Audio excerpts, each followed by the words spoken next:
शिवकालामध्ये नगारखान्यावर नगारे चौकडे वाजले की रायगडाचा मुख्य असणारा महादरवाजा हा बंद केला त्या काळामध्ये. राजांचा राज दरबार या राजसभेचं अंतर पाहिलं 2.25 फुटाचं की शिवकालामध्ये स्पीकर माईक नव्हतं.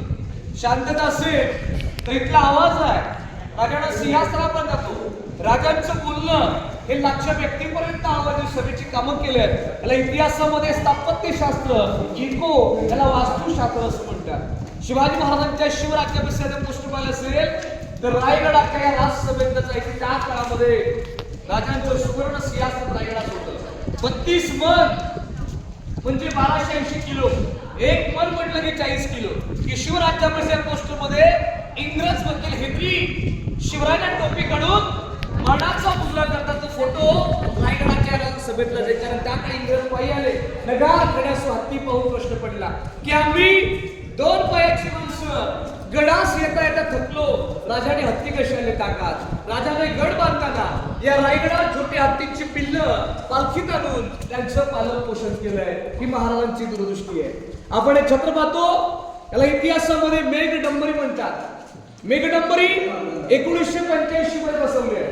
भारताचे 7वे राष्ट्रपती या गडावाले होते डॉक्टर गॅलिटन्सी.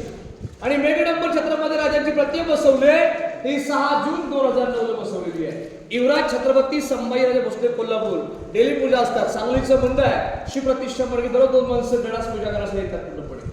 शिवराज्याभिषेकाचा प्रसंग इंग्रजांनी आपल्या बीपीडी पुस्तकात नोंद केली. राजे पहाटे 3 ला उठले स्नान केलं. गडदैवत शिरकाई माता जगदीश्वर अभिषेकातला महाराजांनी नगार खड्यातून आपले राजे सभेत आले.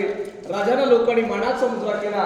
राजाने आपल्या रयतेचा मुद्रा स्वीकारला. छत्रपतींनी 32 मनाच्या सुवर्ण असं पाहिलं. महाराज म्हटले आऊ साहेब पाहिला छत्तास अम्मा आमचे मावळे आठवतात. आऊ साहेब अम्मा आमचे मावळे आठवतात की स्वराज्याच्या सिंहासनाची आम्ही पहिली पाय चढतो. हे आमचे तानाची माणूस रे. आधी लगीन त्या कुंडल्याचं आणि मग माझ्या रायबाचं असं म्हणणारा माझा ताना दिसत नाही. आऊसाहेब दुसरी पाय चढतो.